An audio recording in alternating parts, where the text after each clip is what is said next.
Elle est autant admirée que critiquée. Elle parle fort, elle agit et elle n'a pas peur de ses opinions. Avec elle, nous allons parler politique, l'absence du président de la République, la gouvernance, l'avenir du rassemblement démocratique du peuple camerounais. En société, nos jeunes sont à la une avec les nattes ministérielles à se demander si la société camerounaise a raté l'éducation de son fer de lance qui danse malheureusement dans les réseaux sociaux pour une course à la richesse facile. On va également parler entrepreneuriat puisque notre invitée est une dame d'affaires. Comment réussir, comment créer des emplois et pourquoi faut-il toujours croire au Cameroun? Mesdames, Messieurs, Naya TV est heureuse de vous savoir davantage connecté. Mami Nyanga est bien installée pour Sans Tabou.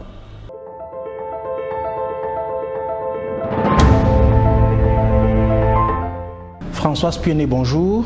Bonjour. Merci d'être invitée sur Naya TV. Vous êtes une femme de conviction, femme d'action, femme d'affaires. Et vous avez débuté votre monde professionnel comme infirmière, ensuite Bayam Salam. Et aujourd'hui... Vendeuse de beignets. Vendeuse de beignets. Surtout, oui. Avec le haricot? Non, beignets fait à base de haricots. Ah, beignets haricots. Non, beignets fait à base de haricots. Ça s'appelle macarankwe. Macarankwe. En notre langue traditionnelle. Ça, c'était à Banca? Non, c'était à Banca, oui. Ok. Mais j'ai appris comment faire ça à Batié. À Batié. Parce que quand on intronise le chef qui est là actuel, le chef Batié, qui est là actuellement, Tchenkan. Alors, le chef, mon grand-père, qui l'a intronisé à Batié, il était très jeune.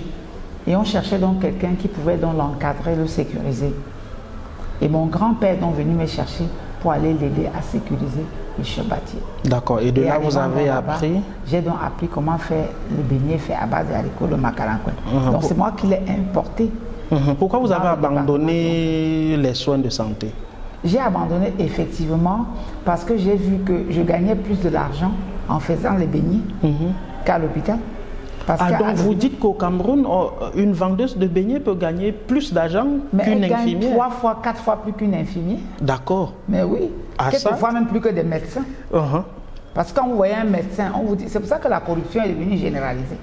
Parce que quand on vous dit qu'un médecin gagne 180 000 francs, quand vous avez un vrai Bayam Salam, il gagne minimum 6 000 francs par jour de bénéfices. C'est le minimum qu'il gagne. Donc il dépasse largement même le médecin. Waouh, c'est bon à savoir. Et donc vous avez débuté comme infirmière, ensuite Bayam Salam, vendeuse de beignets haricots plus précisément. Et vous êtes aujourd'hui présidente directrice générale d'un établissement hôtelier, Franco Hôtel, pour ne pas le citer, sans publicité. Et de plusieurs autres biens, parce qu'on a plusieurs autres biens. Vous êtes également une milliardaire. Et tout ceci a sorti quand même d'un MBA, oui. Master Business Administration, que vous avez obtenu aux Pays-Bas. Oui, parce qu'en fait, quand j'ai commencé à faire des conférences, expliquer aux femmes comment partir de zéro à milliardaire, comment parler de l'autonomisation, comment parler de l'inclusion sociale, de l'intelligence financière, de développement personnel. Et vous savez que le système francophone, et certains mauvaises dents commençaient à se dire, mais elle donne les conférences dans les universités, elle a fréquenté où? J'ai dit, tac, je mets le cap maintenant sur les études. Ah mais oui, j'ai mis entre parenthèses mes affaires pour rentrer à l'école. Ce n'est pas pour avoir le diplôme d'honoris causa. Non, c'est le vrai diplôme universitaire. Donc je suis titulaire d'un MBA, un Master en Business Administration que j'ai obtenu en 2002 par la détermination, parce qu'il n'y a rien qui m'arrête. C'est bon à savoir. Le ton est donc donné pour cette émission. Je rappelle que vous accompagnez la jeunesse camerounaise dans les projets concrets, mais élu figure emblématique du Rassemblement démocratique du peuple camerounais. Vous êtes aussi une figure inconditionnelle du président Paul Biya. Vous êtes président national du mouvement des biaïstes. Oui, du côté féminin, parce que le président des hommes, c'est le professeur Messanga. Messanga Nyamding, bien évidemment. Merci beaucoup. Pourquoi on vous appelle Mami Nyanga? Mais parce que je suis toujours tirée à 4 épingles. Tirée à 4 Et épingles. je suis toujours différent des autres femmes. Et à chaque fois que je suis habillée, donc quand j'arrive n'importe où, même si vous êtes aveugle ou malvoyant, vous allez me voir arriver. Donc vous vous habillez pour vous faire voir. Mais bien sûr. Et pourquoi vous préférez un style vestimentaire qui se Pour être rapproche plus distingué- des hommes? Pour être distingué de tous les autres. Parce que ça donne que si envie je à porte certains une de demander robe- est-ce que vous êtes un homme? Je ne suis pas un homme, moi je suis une femme complète. Je suis une femme complète, je suis une mère complète, je suis une grand-mère complète. Merci beaucoup. On rentre de plein fouet dans cette émission Sans Tabou. Notre invitée, c'est donc Françoise Puené, qui est également depuis 2023 sénatrice élue sous la bannière du Rassemblement démocratique du peuple camerounais. Première question, est-ce que vous avez les nouvelles du président de la République? Mais le président de la République a voyagé, il est en cours séjour en Europe. Ça fait 52 jours. Ça fait 52 jours et alors? C'est toujours court. C'est toujours court, il est toujours en cours séjour en Europe. Et vous savez, ce qui échappe aux Camerounais, c'est que le chef de l'État travaille partout où il se trouve. D'accord. Et ce qui nous échappe encore davantage, c'est le fait de constater qu'il est constant, que le chef de l'État a mis le Cameroun sur orbite. Pilotage automatique, monsieur. Vous ne connaissez pas pilotage automatique. Ah bon? Qu'il soit là ou pas là, les choses fonctionnent. Est-ce que vous avez vu une administration qui est en panne parce qu'il n'est pas sur la voie agir? Ben, nous, Vous avez vu quelqu'un se plaindre parce qu'il n'est pas là?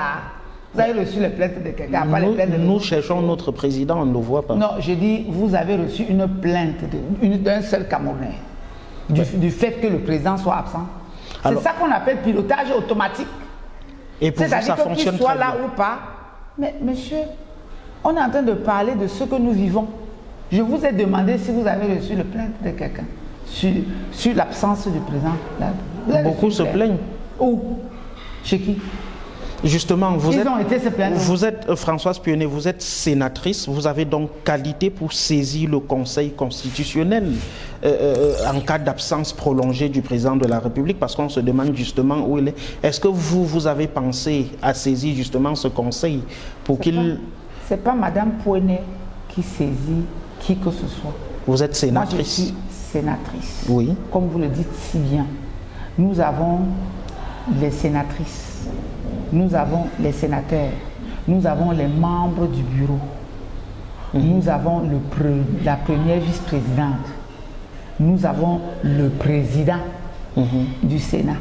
Vous voyez bien que quand on va dans les échelons, si on était par exemple dans une religion, moi je suis encore choriste.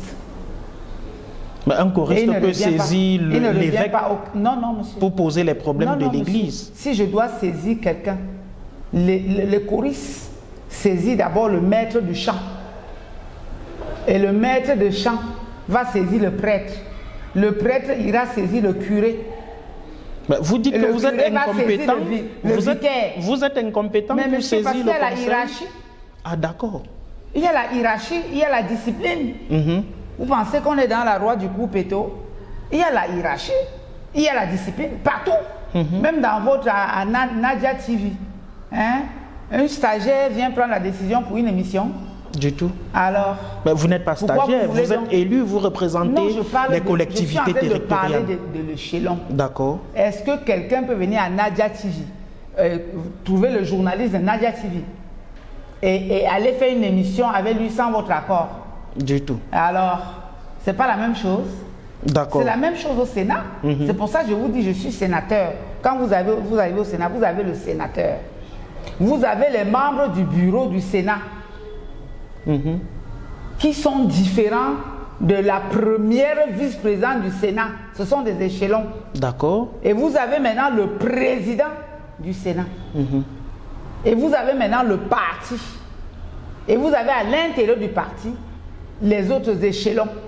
Et vous avez maintenant la discipline du parti. D'accord. Donc vous ne pouvez pas saisir le Conseil constitutionnel parce que vous respectez la discipline du parti Je respecte et la la hiérarchie discipline du Sénat. du Sénat. On vous a très bien compris. Très bien. À l'observation de toutes les informations qui circulent, L'or qui serait porté disparu, l'arrêt de la production du gaz à Kribi, la malgouvernance, la corruption, les vrais ou faux décrets présidentiels.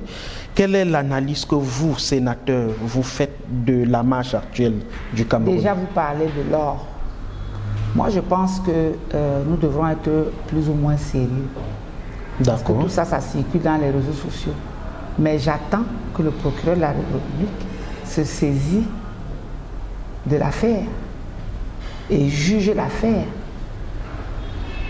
et rend public. C'est ce que moi j'attends, à titre personnel. Parce que moi, je n'irai pas juger le problème de l'or au Cameroun. Je ne connais pas quelle quantité avant. Quelle quantité reste maintenant.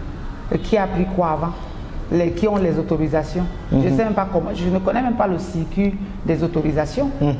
Revenant sur les faux décrets qui circulent aussi, le monsieur serait interpellé, on a rendu ça public et les enquêtes suivent son cours. Donc je ne saurais ici maintenant à mon Dieu visio dire donner un avis, je n'ai pas d'avis à donner. L'avis que je peux donner, c'est que nous attendons le verdict de la justice. Maintenant revenant à la corruption, est-ce que c'est un fait nouveau? Le chef de l'État lui-même a dit qu'il a les délinquants au col blanc. Il a dit qu'il va nettoyer, qu'il va sévir. C'est moi qui ai dit. Le chef de l'État même dit qu'il reconnaît qu'il y a la corruption, il reconnaît qu'il y a la malgouvernance. Ça, ce ne sont pas des faits nouveaux. D'accord. Il reconnaît. Bon, maintenant, c'est par quel mécanisme nous avons déjà, si on devait rester seulement sur ceux qui ont déjà été punis. Si vous allez en Kondengue aujourd'hui, vous avez pratiquement un gouvernement là-bas, en commençant par le Premier ministre, par le ministre des Finances. Mais malgré ce gouvernement, la corruption n'a pas baissé. Par ceci, par cela. J'y arrive. C'est parce que vous avez dit que qu'est-ce qui est fait. Maintenant, je vous dis donc ce qui est fait. Et le problème, c'est qu'ils sont en prison, mais la corruption se poursuit. Vous dites que ça se poursuit. Et j'y arrive. Arrivé. Et donc, c'est pour cela que si vous avez suivi le discours de 6 novembre, la prestation de serment du chef de l'État, qu'est-ce qu'il a dit? Qu'est-ce qu'il a dit? Il a parlé lui-même de la corruption. Qui a la corruption généralisée? La corruption est là. D'accord? Est-ce qu'il va continuer à arrêter les gens? Nous attendons de voir qu'est-ce qu'il va donc faire concrètement pour l'étape actuelle. Puisqu'il y a déjà eu des étapes pour lesquelles les gens sont en prison. 9 mois après, on attend toujours. Mais on attend. Est-ce qu'on a un délai? Il nous a dit dans quelques jours. Les jours, ça peut être 365 jours. Les jours, ça peut être 400 jours. Les jours, ça peut être 20 jours. D'accord. De toute façon, dans les prochains jours. Dans les prochains jours. Votre rôle en tant que sénateur, c'est de contrôler l'action gouvernementale. Oui, et vous avez, bien évidemment... Le sénateur, comme tel que je suis, c'est l'action gouvernementale et les CTD. D'accord, collectivité territoriale décentralisée. En ce qui me concerne, je joue bien mon rôle à ce niveau-là. Vous voyez, en ce qui concerne l'action gouvernementale, je suis au four et au moulin. Vous contrôlez. Et vous dites que le Cameroun est sous pilotage automatique. Vous avez, lors de la dernière session, interpellé votre camarade du parti. J'ai dit que le Cameroun est mis. Le Cameroun est mis sous pilotage automatique. Ça dit que la construction, ça dit que c'est construit jusqu'à arriver au pilotage automatique. C'est-à-dire qu'il est automatique. Les choses fonctionnent. Donc là ou pas là, ça fonctionne. Ça fonctionne. C'est comme moi ici maintenant, mon entreprise Hôtel Franco, il est mis sur pilotage automatique. Là où pas là, les clients viennent, les employeurs s'occupent des clients, ils repartent satisfaits, ils reviennent. Mais vos employés ne font pas ce qu'ils veulent. Non, mais ce n'est pas qu'ils ne font pas ce qu'ils veulent. Est-ce que vous connaissez les règles de l'administration? Vous connaissez les règles? Il y a les règles, il y a le conseil ministériel qui se siège. On a un premier ministre, chef de gouvernement. Vous avez vu un membre du gouvernement se plaindre? Mais on se plaint des membres du gouvernement. Vous avez été dans un ministère et vous avez trouvé les portes fermées. On se plaint des membres du gouvernement. C'est ça que le chef de l'État lui-même se plaint. C'est ça la malgouvernance. Quand vous-même vous dites qu'on se plaint, je vous ai dit que le chef de l'État lui-même se plaint de la malgouvernance. Et c'est pour ça qu'il a interpellé les uns et les autres à l'aider. Même vous-même, vous pouvez l'aider. En quoi faisant? Mais il veut de l'aide à tous les niveaux. Même ce que je fais là, vous avez dit tout à l'heure que vous animez, vous aidez les jeunes. J'aide le chef de l'État. à lutter contre le chômage des jeunes, qui est en train de percer le plafond. Parce que quand vous regardez aujourd'hui seulement les universités d'État, si on prenait seulement les universités d'État, chaque université d'État produit environ 40 000 étudiants par an. Ces jeunes-là vont, si vous prenez 40 000 par an, ça fait combien? 440 000. Ils font la moto. Donc le chef de l'État est préoccupé par le chômage des jeunes. Et c'est pour ça donc que je m'engage donc à l'accompagner en démorçant ce secteur-là. Et si chaque Camerounais devrait faire ce que je fais là, on ne peut pas rapidement l'aider. On aura le temps de parler de l'entrepreneuriat, Françoise Puené. Permettez qu'on poursuive. On a plusieurs canevas, la politique, la société, et pour chuter sur l'entrepreneuriat. Vous avez donc, lors de la dernière session parlementaire, interpellé vivement le ministre de la Santé publique, qui est le membre du gouvernement en charge du portefeuille de la santé, en dénonçant le manque de seringues dans les hôpitaux. Était-ce une figure de style? Autrement dit, est-ce que ce n'était pas un peu trop posé de critiquer ouvertement à Mondovision votre camarade du RDPC? Il ne s'agissait pas seulement de mise à santé. Je ne sais pas pourquoi vous restez uniquement que sur son cas. Par exemple, j'ai critiqué même le ministre des Travaux publics. Je lui ai dit qu'il ne peut pas venir rester devant les parlementaires, dire que les chantiers sont abandonnés parce qu'on n'a pas payé les prestataires. Je lui ai dit, mais si vous n'avez pas l'argent, vous ne confiez pas les travaux aux prestataires. Parce que vous ne devez passer les marchés que si vous êtes sûr de payer les marchés. Parce qu'on dit qu'il y a les trous partout, il y a les routes qui sont gâtées partout. Il dit qu'il a confié les marchés, les gens ont abandonné les travaux. Je l'ai aussi critiqué pour cela. J'ai aussi interpellé le ministre des Finances. J'ai éventuellement aussi interpellé le ministre de la Santé. Quand j'ai parlé de seringues, c'était hautement symbolique. Parce que si vous tombez ici maintenant, on est en train de faire cette émission, si vous avez quelques malaises, que ce soit ici maintenant, et qu'on vous transporte aux urgences de Messa, quand on va arriver aux urgences de Messa, on va demander le carnet, on va demander le thermomètre, on va demander la colle, on va demander... Quand vous êtes sorti de chez vous, vous avez prévu tout cet argent? Du tout. Vous faites comment? Donc au lieu qu'ils aillent construire, installer les scanners partout, comme il a dit qu'il a fait des scanners, moi je veux qu'on fasse déjà le minimum.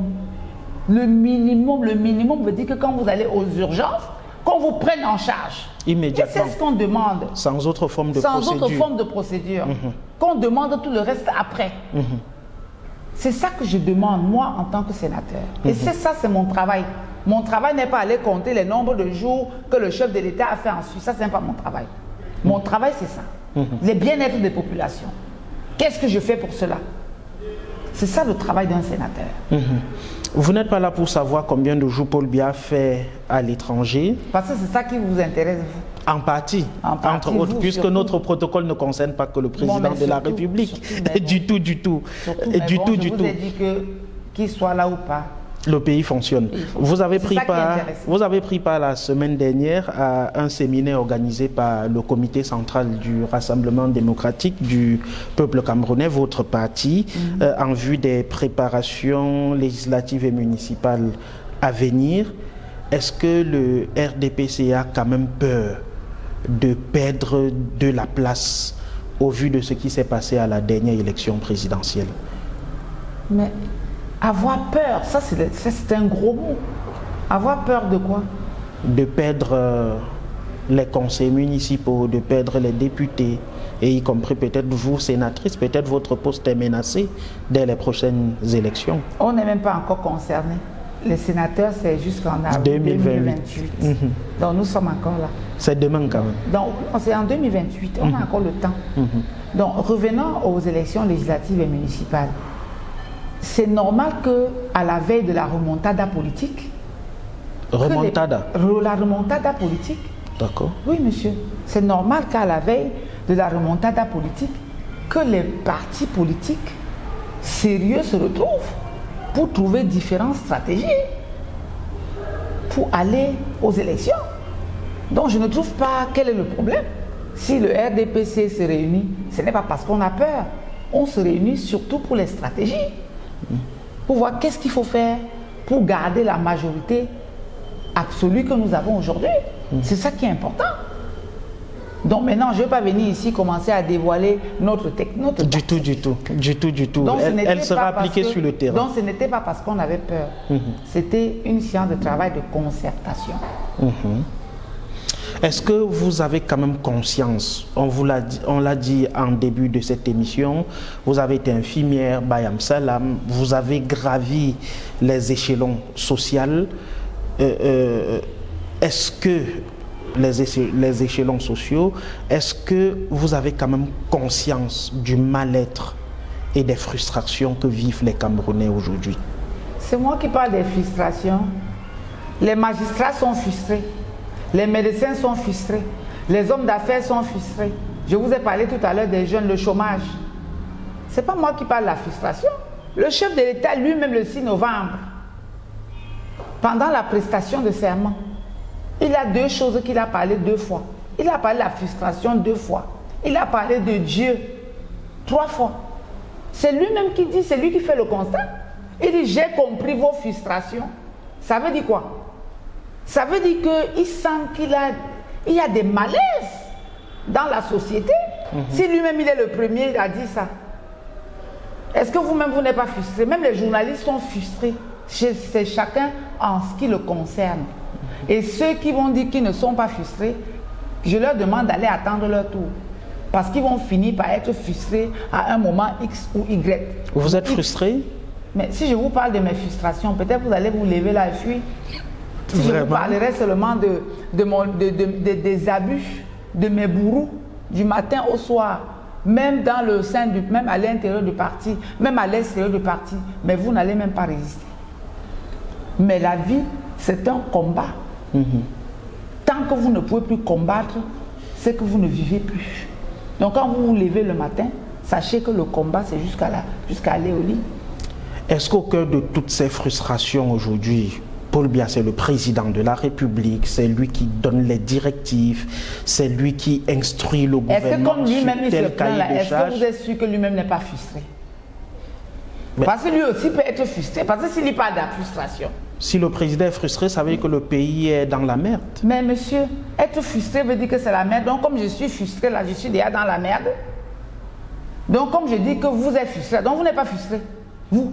Nous faisons notre travail. Vous n'êtes pas frustré. Vous n'avez pas un problème de terrain, vous n'avez pas un problème de voiture, quelqu'un vous a vendu, c'est gâté, vous allez en justice, il n'y a pas de décision éminemment. Vous n'êtes pas frustré? C'est de cette frustration dont on parle. C'est moi qui pose les questions, Madame Puéné. Moi, je suis frustré. D'accord. Et vous, je dis que tout le monde, chacun en ce qui le concerne, est frustré. Est frustré. Et si vous n'êtes pas frustré, vous me dites, Madame Puéné, moi, je ne suis pas frustré. Mais moi, je suis frustré. Est-ce qu'il ne faut pas changer dans l'ordre gouvernant en place pour que ces frustrations baissent? Monsieur, il faut évoluer. Comment? Quelles sont les techniques pour évoluer? Ce n'est pas moi qui mets sur pied les stratégies pour évoluer. Vous avez parlé tout à l'heure de la corruption. C'est une forme de frustration. Parce que quand un Camerounais se lève le matin, à cause de la malgouvernance, il va à l'hôpital, il n'a pas de soins, c'est quoi? C'est pas une frustration? Alors, qu'est-ce que vous voulez? Comment on fait donc pour que les choses changent, pour que les frustrations baissent? Pour que les frustrations baissent, il faut déjà que chaque Camerounais s'engage à faire ce qu'il a à faire. C'est-à-dire? C'est-à-dire que celui qui va aller à Nadia TV à 8h du matin, qu'à 7h40, qu'il soit déjà là-bas. Que la personne qui vient travailler à l'hôtel Franco. C'est comme ça que ça commence. Ça commence depuis les cellules familiales. Parce que les gens sont toujours en train de se plaindre, Qu'est-ce qu'eux-mêmes ils font pour que ça change? Vous ne comprenez pas. Si vous sortez d'ici maintenant, vous allez voir là dehors. Quelqu'un qui est dans une grosse voiture, il finit de manger la banane, il est dans la voiture avec son enfant, il jette les épluchures dehors, il frustre le passant. Hein? Il frustre même son enfant qui avait lui dans la voiture. Vous allez arriver, il viole le feu, il frustre la moto qui voulait passer. C'est ça qu'on parle de la frustration généralisée. Et c'est chacun qui est frustré à son niveau. Madame Puéné, quand j'ai parlé des enseignants, des universitaires, vous allez dans les universités, qui est le milieu d'éthique, là où tout part, où est le milieu des enseignants. Vous allez voir un enseignant, l'enfant arrive à l'école avec 500 000 en poche. Le maître vient sur la moto. Est-ce qu'il peut même enseigner? Il est frustré. Parce que la frustration, les gens sont toujours en train de penser que vous allez dans l'université, vous avez quelqu'un qui est professeur titulaire, vous avez l'enfant que lui l'a formé, il est déjà son chef, il est frustré.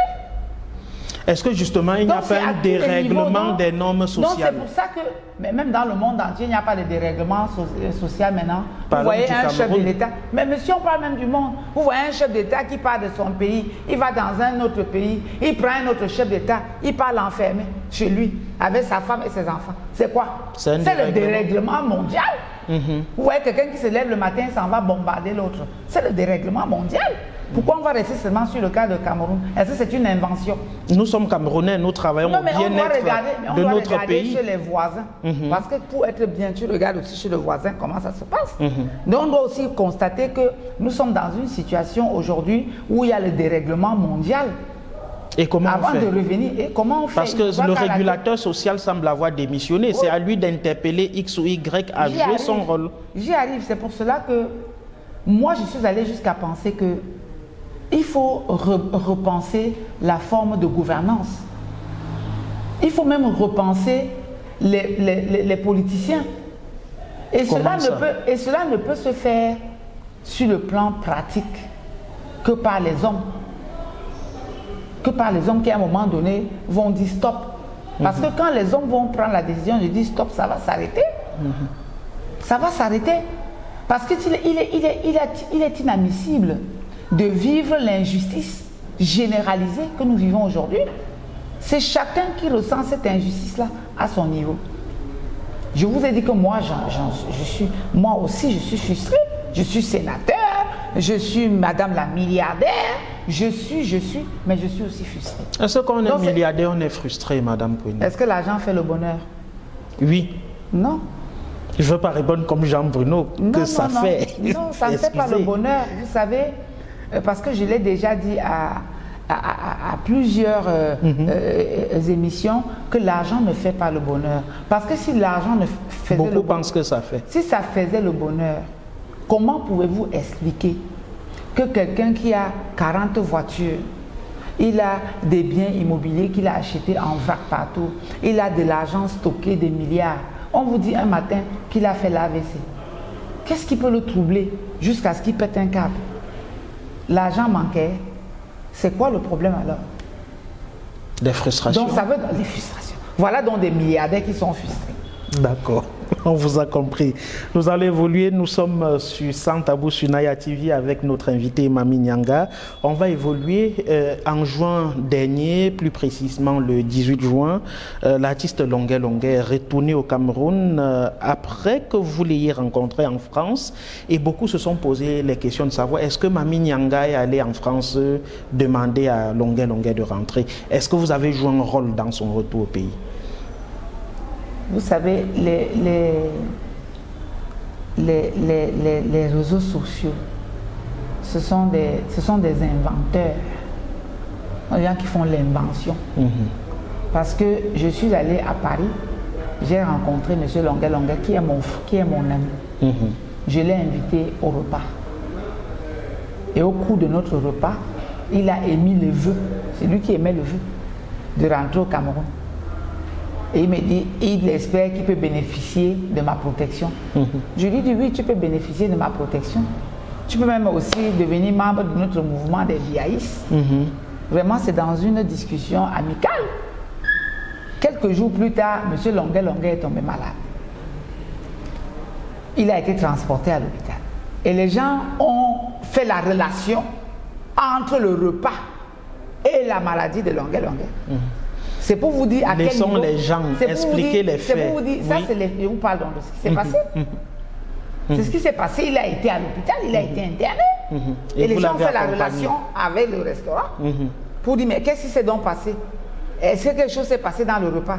Pour vous dire comment les Camerounais sont vicieux, comment le monde est devenu vicieux, où ils trouvent le mal partout. Les gens trouvent le mal partout. Donc, M. Longuet Longuet est sorti de l'hôpital. Quelques semaines après, le même monsieur Longuet Longuet a été interpellé par la France. Il est resté au camp en attendant d'être expédié au Cameroun pendant 2 semaines. J'ai mis sur le coup un avocat pour l'aider. C'est ce que j'ai fait, puisqu'il m'a appelé au secours. J'ai contacté un avocat en France que j'ai mis dans le dossier. Finalement, Longuet lui-même dit, au lieu qu'on continue les procédures, il préfère rentrer au Cameroun. C'est comme ça que je m'engage à faire venir Longuet. Longuet rentre, c'est lui, c'est sa décision. C'est pas la décision de Mme Pouéné.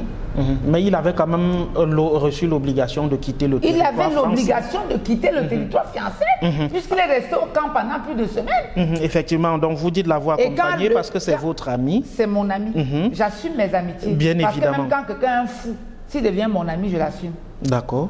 S'il est un bandit, je l'assume. Vous êtes loyal. Je suis loyal. De son retour, il a tourné entre guillemets la page de l'opposition et a demandé les excuses au président Paul Biya. Monsieur, donc vous êtes. Monsieur Longuet a été interpellé de son retour. On est d'accord. Auditionné à l'aéroport international de Yaoundé. Non, monsieur, auditionné dans un commissariat de la place. D'accord. Voilà. Et je suis allé le décharger. Je me suis porté caution pour sa libération. Garant. Donc je suis son garant. Et il a été libéré. Je suis le garant. D'accord. Et les gens même m'ont dit, mais où tu vas aller pour signer le garant de Longuet, si demain il va commettre encore d'autres forfaits. Je dis, mais si je ne signe pas son garant, si Longuet va en prison parce qu'il a manqué un garant au Cameroun, je me suis porté garant. Vous avez assumé votre amitié. J'ai assumé mon amitié avec Longuet. Et donc, il a par la suite demandé les excuses aux autorités, y compris au président de la République. Est-ce que c'était l'une des clauses de votre arrangement? Je n'ai pas eu d'arrangement avec Longuet. D'accord. Je n'ai pas eu d'arrangement avec M. Longuet. J'ai accompagné M. Longuet, qui est mon frère, mon ami. Je lui ai tenu par la main. C'est sans condition. Il n'y a pas eu de condition entre Longuet et moi. Mais et il n'y aura jamais de condition entre Longuet et moi. Vous lui avez quand même proposé, s'il le souhaitait, de devenir membre du mouvement des Biaïstes. Est-ce qu'il est donc devenu? Vous l'avez vu avec la carte de membre des Biaïstes. Demander les excuses, c'est peut-être un premier pas. Et on est tenté de vous demander si vous n'utilisez pas sa faiblesse pour l'attirer vers le mouvement Quelle Biaïste. faiblesse? J'aurais dû donc lui demander de prendre même la carte avant que j'aille me porter garant. D'accord. Quelle faiblesse? Okay. Vous trouvez la faiblesse dans tout ce que je viens de dire, à quel niveau? Je l'ai invité au restaurant à Paris, c'était une faiblesse. Je suis allé le décharger à la police, c'est une faiblesse. Vous l'avez logé, je l'ai logé ici, il accompagné. me mangé. Qu'est-ce que j'attends de Longuet? Qu'est-ce que j'attends de lui? J'attends seulement notre amitié, qui est une amitié sincère. Et qui n'a rien à voir avec la politique. Et qui n'a rien à voir avec la politique. Effectivement, ça n'a rien à voir avec la politique. Je ne sais pas pourquoi les gens ne peuvent pas avoir 2 personnes bien. Les Camerounais sont, vous savez, ils excellent dans 5 domaines. 1, la paresse. 2, le Congo-ça, c'est-à-dire la médisance. 3, la méchanceté. Parce que les Camerounais sont méchants. Quand un Camerounais veut même écrire contre vous, vous demandez, mais le gars, s'il savait écrire comme ça, le Camerounais est encore à ce niveau, comment? 4, le vol. Les Camerounais volent. Et 5, là où ils ont franchi le Rubicon, c'est le mensonge. Il te regarde, il ment. Il sait que tu sais qu'il ment, il ment encore. Attendez. Donc c'est dans les domaines là que nous excellons. Et c'est pour ça que les gens n'arrivent pas à comprendre que je peux aider Longuet sans rien attendre. Sans rien attendre. Mais ceux-là qui pensent comme ça, qui sachent que ma raison de vivre, c'est le bonheur des autres. C'est ce que je peux apporter aux autres. Et c'est ça mon bonheur. Merci beaucoup. C'est ça qui me donne la joie de vivre. Ça fait du bien. Alors, que Valsero, par exemple, ne se sente pas titillé ou attaqué, si c'était lui, cadre d'un parti politique de l'opposition qui avait ce même problème de Longuet, vous l'aurez accompagné? Vous n'avez pas suivi comment Valsero même m'a acclamé. Mais il a acclamé, il a demandé à Mondio Vision, applaudissez pour Mami Nyanga, pour tout ce qu'elle fait pour le Cameroun, mais en particulier pour ce qu'elle a fait pour Longuet. Donc si c'était lui... Il l'a pas fait, si c'était Valsero, je ferais pareillement. Vous ferez la même chose. La même chose, s'il nous écoute, si Valsero nous écoute, qu'il sache que s'il a des difficultés et qu'il m'appelle, je ne peux pas baisser le bras parce qu'il s'appelle Bassero ou bien parce qu'il est de X ou Y parti politique. Moi, je ne regarde pas ça. Moi, je ne regarde pas ça, ni les partis politiques, ni les replis identitaires. Moi, je ne regarde pas ça. Ce qui compte pour moi, c'est le bonheur que je peux apporter aux autres, malheureusement. Le bonheur. Le bonheur. Et donc, vous êtes aujourd'hui heureuse que Longueuil soit de retour au pays. Qu'il soit dehors et qu'il soit épanoui, qu'il peut faire ce qu'il sait faire le mieux, que la musique. Vous regardez Naya TV, l'émission c'est Sans Tabou. Une pause, on se retrouve dans un instant. Vous rêvez d'une nouvelle maison, d'un investissement sûr ou de simplifier la gestion de vos biens? Mapiol est la solution. Grâce à nos services adaptés à vos besoins, Mapiol vous accompagne à chaque étape de votre projet immobilier. Mapiol, c'est aussi la plateforme immobilière entièrement digitale qui s'adapte à vos préférences et à vos sélections pour vous recommander des propriétés qui répondent le mieux à vos critères. Avec Mapiol, simplifiez-vous la vie en bénéficiant de nos différentes offres et services immobiliers, notamment l'achat, la vente, la construction, la location, le financement et l'investissement. Bénéficiez également d'un accompagnement juridique expert pour sécuriser vos transactions et déléguer la gestion de vos biens en toute confiance. Également, simplifiez vos démarches administratives grâce à notre expertise. Mapiol, c'est la solution globale, accessible et transparente à tous vos besoins immobiliers. Mapiol, l'immobilier en un clic.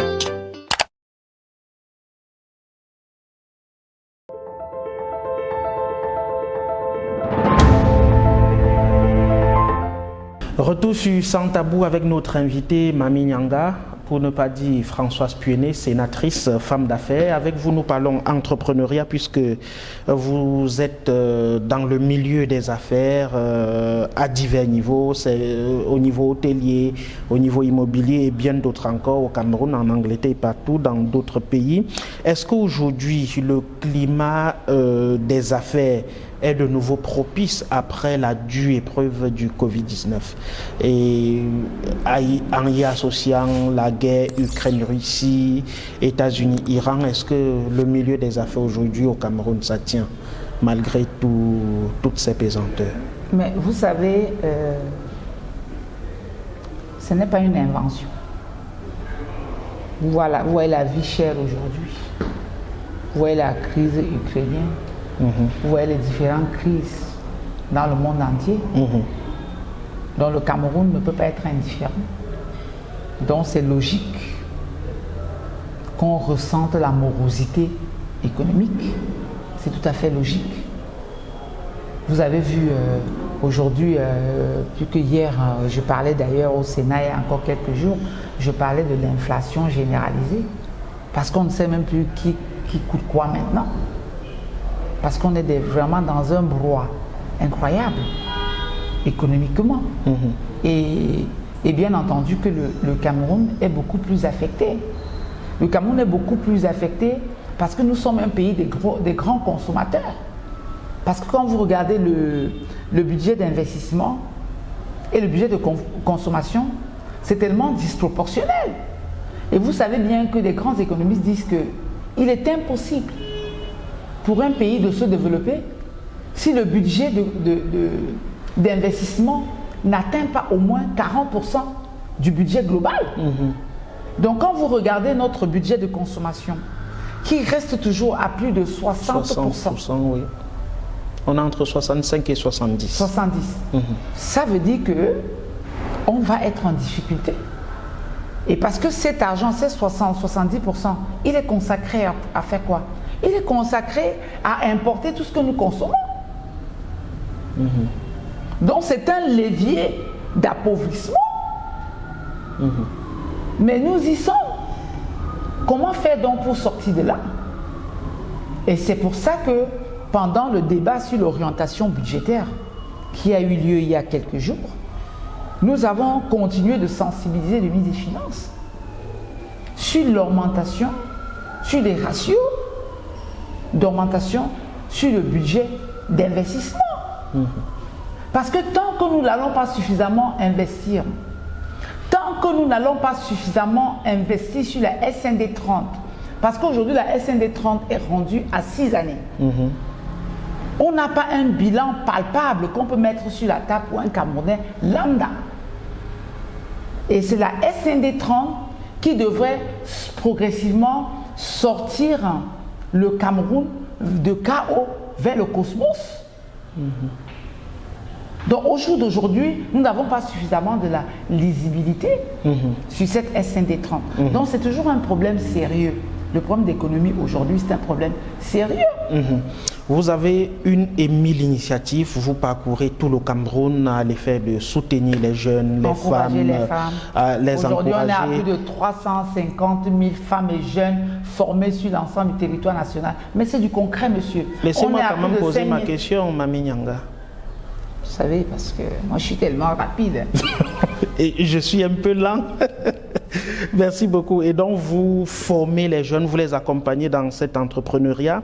On va y revenir peut-être, mais l'autant quand même d'évoquer cette actualité qui défraie la chronique avec les fameuses nattes ministérielles pour évoquer la facilité dans laquelle les jeunes aujourd'hui gagnent leur vie en se prostituant, disons-le ainsi, en utilisant comme outil marketing les réseaux sociaux. Vous qui êtes une mère d'enfants, une élue, c'est quoi le problème? Le problème est simple. C'est lequel? Le problème est simple. À un moment donné, on a mis des mauvais modèles en avant. Comment ça? Comme ce que vous venez de dire. C'est-à-dire que vous avez une jeune, ça c'est même dans les familles. Vous avez par exemple votre fille à la maison.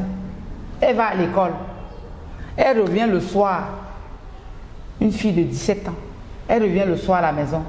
Elle a le smartphone. Vous ne lui demandez pas, vous, en tant que parent, où sort le smartphone.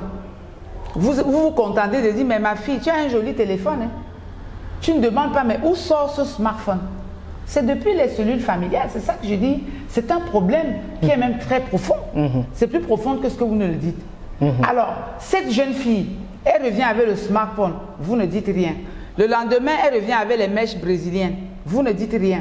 Le surlendemain, elle revient avec les takeaway qu'elle a ramenés du restaurant. Elle mange, vous-même vous mangez le reste. Qu'est-ce que ça peut donner?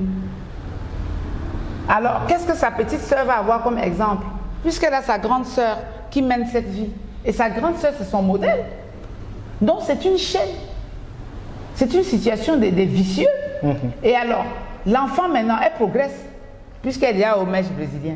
Bientôt, il y a quelqu'un qui allait, je ne sais pas moi, les fonctionnaires véreux, qui emportent l'argent à gauche, à droite.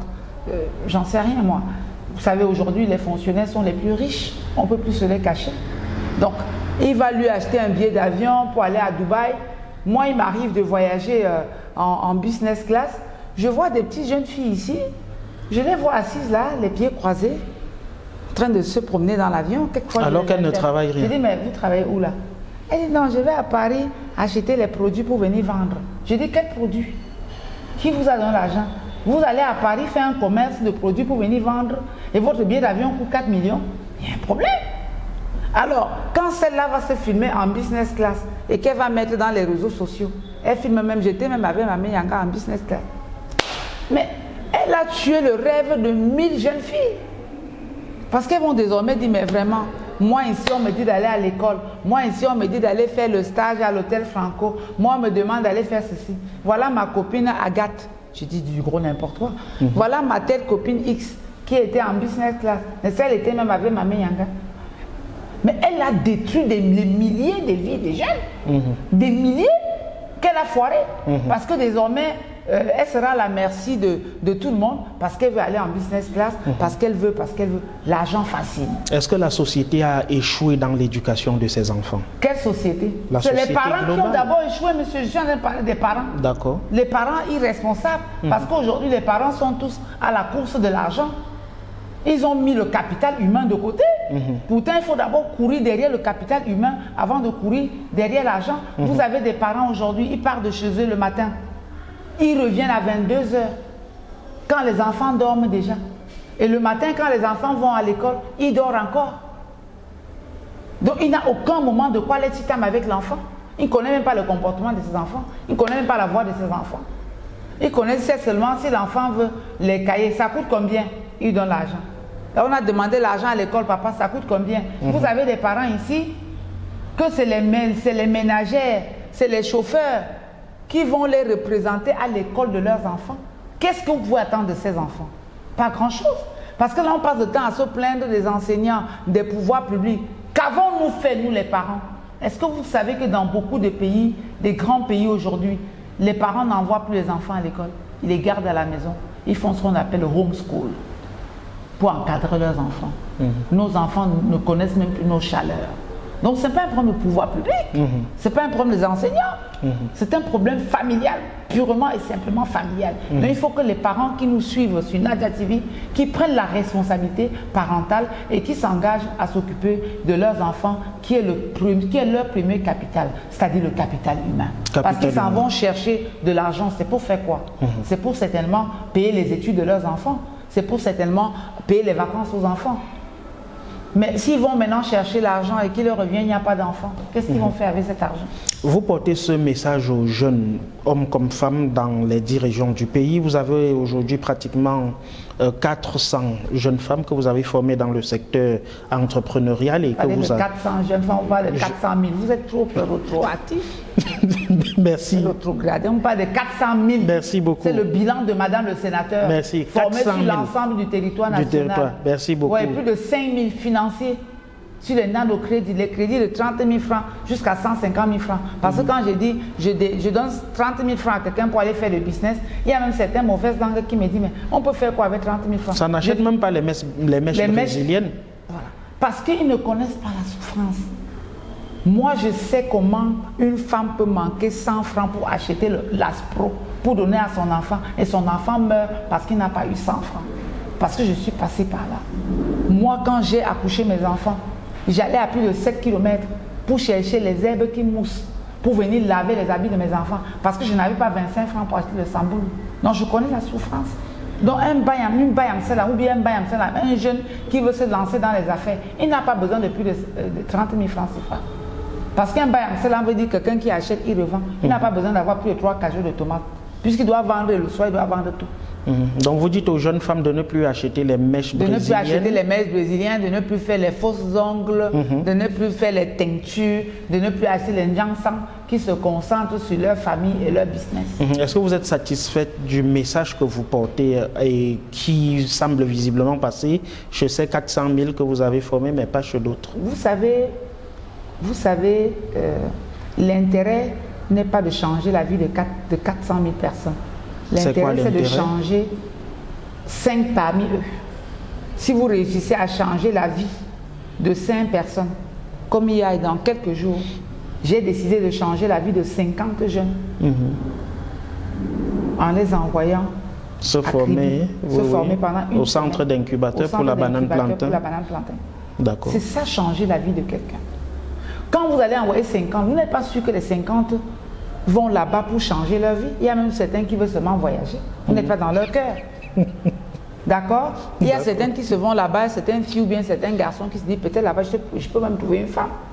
Qu'est-ce que vous savez des ambitions des uns et des autres? Mais si parmi les 50, vous réussissez à changer radicalement la vie de saints, mais vous aurez changé radicalement la vie de 5 familles. Et c'est ça qui compte. Et si chaque Camerounais pouvait faire comme moi, je vous assure, on aurait réduit suffisamment la pauvreté dans ce pays. Mais les autres, tout pour eux, ils finissent de manger à table. Ce qui tombe au sol, ils balaient. Si ce n'est pas pour donner à sa tante, ce n'est pas donner à son petit-fils, pas donner à son oncle, sinon il met à la poubelle. Il ramasse ce qui est tombé au sol, alors qu'il finit de manger à table. Vous vous donnez sans regarder les visages, sans compter. Et on a envie de vous poser la question, combien de milliardaires avez-vous déjà fabriqués? Ben, ils sont pleins, ils n'ont pas encore atteint des milliards. Mais vous n'avez qu'à voir, interroger sur les internautes, rencontrer les gens. Vous êtes venu à mon hôtel aujourd'hui, je crois que c'était à 12h30. Vous avez vu combien de personnes j'ai reçues? Regardez en face de vous, voilà les tas de personnes qui attendent pour que je les accompagne. Et c'est mon travail, j'aime faire ça. Et vous êtes fier de le faire? Je suis content d'avoir fait. Plusieurs Camerounais qui se lèvent très tôt et se couchent très tard avec plusieurs emplois ne vous croient plus forcément aujourd'hui lorsque vous dites aux gens, à Mami Nyanga, lorsque vous dites que seul le travail paye. ils ont comme l'impression que vous les dupez un tout petit peu parce qu'il y a des nouveaux riches que vous venez de citer qui prennent des avions à coût de millions et bien d'autres encore et que visiblement pour devenir riche au Cameroun, on utilise d'autres créneaux. Ce sont des mauvais exemples. Ceux-là sont combien? Malheureusement, ils sont combien? Ce sont des mauvais exemples. Ils sont quand même de plus en plus nombreux, Madame la sénatrice. Ils peuvent atteindre 1000. On est combien de millions d'habitants? Je venais de vous parler de 440 000 étudiants qui sortent par an à l'université. Ils atteignent 400 000. Ils atteignent 100 000. Ils atteignent 50 000. Ils atteignent 1000. Est-ce qu'on peut les compter comme ça, 1000 filles? Je ne sais pas si elles atteignent 100. Mais elles font tellement de bruit, on dirait 1 million de personnes. Ils sont des mauvais exemples, ce ne sont pas des exemples à suivre. Donc on ne peut pas encourager ça. Ce que moi j'encourage, que je prêche, parce que vous savez, quand je parle de l'entrepreneuriat, c'est comme un curé qui connaît tous les versets bibliques. Parce qu'un bon curé, c'est quelqu'un qui connaît tous les versets bibliques et peut les citer. Donc je connais tous les versets de l'entrepreneuriat et je peux les réciter comme un curé. Parmi ces créneaux, il y a les réseaux, les sectes, les détournements, l'or, le blanchiment d'argent et bien d'autres encore. Et il y a plusieurs personnes qui... Parce qu'aujourd'hui, les gens, et ceux même qui croient en ça, eux-mêmes voient que ça ne leur donne rien. Puisqu'il y a les filles ici qui marchent même nues.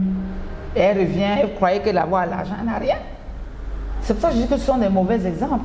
Allez au centre Jamo aujourd'hui, j'ai ouvert un centre là-bas pour accueillir tous les jeunes qui sont victimes des violences. Et c'est gratuit. C'est 100% payé par la fondation Poney Françoise pour la liberté. Parce que j'ai créé ça pour libérer les gens. Vous avez la liberté de la chaîne, ceux qui sont en prison. Vous avez la liberté mentale.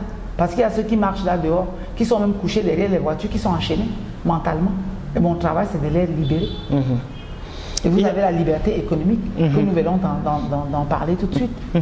Beaucoup sont tentés de se demander, il y a 30, 40 ans, lorsque vous vendiez les beignets, vous êtes devenu milliardaire entre-temps, alors qu'il y en a qui étaient avec vous, qui vendent toujours les mêmes beignets, n'ont jamais évolué, et se demandent si vous n'avez pas utilisé d'autres créneaux pour devenir aujourd'hui milliardaire. C'est pour ça que je m'engage donc à les former, pour les comprendre, pour les faire comprendre que de l'impossible vers le possible, c'est la détermination.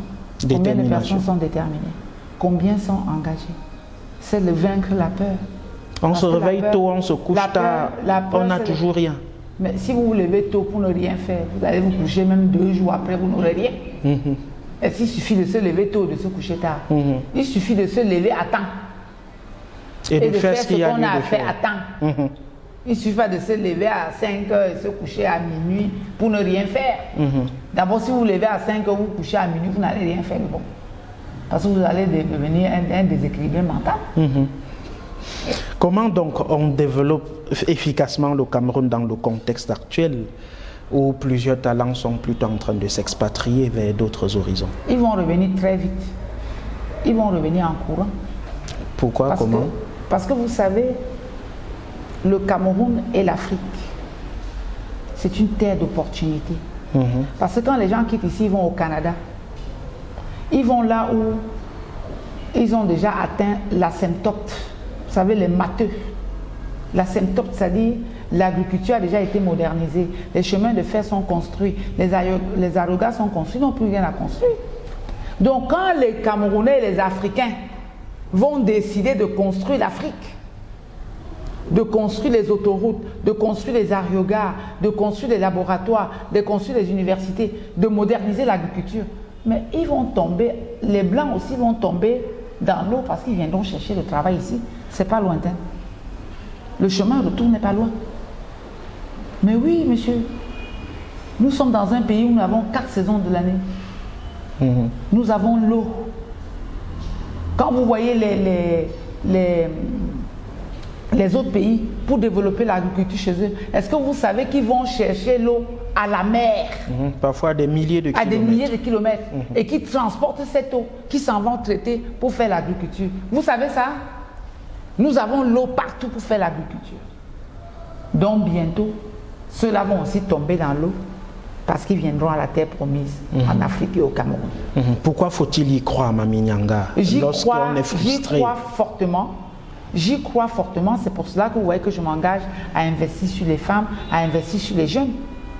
Si je ne croyais pas, je ne pouvais même pas construire un hôtel comme ça. Je construis un hôtel comme ça parce que je crois. Je sais que l'avenir est très prometteur. Je sais que nous avons les ressources naturelles.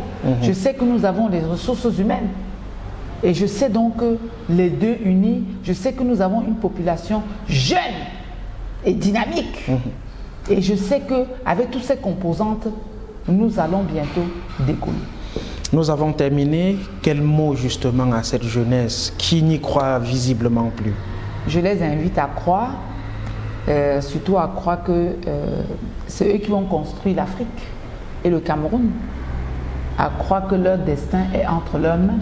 Parce que si vous imaginez l'effort que ces jeunes font pour aller au Canada, l'effort qu'ils font pour aller en France, l'effort qu'ils font pour aller aux États-Unis, s'ils mettaient la moitié de cet effort-là au Cameroun, le Cameroun ne serait plus à ce niveau.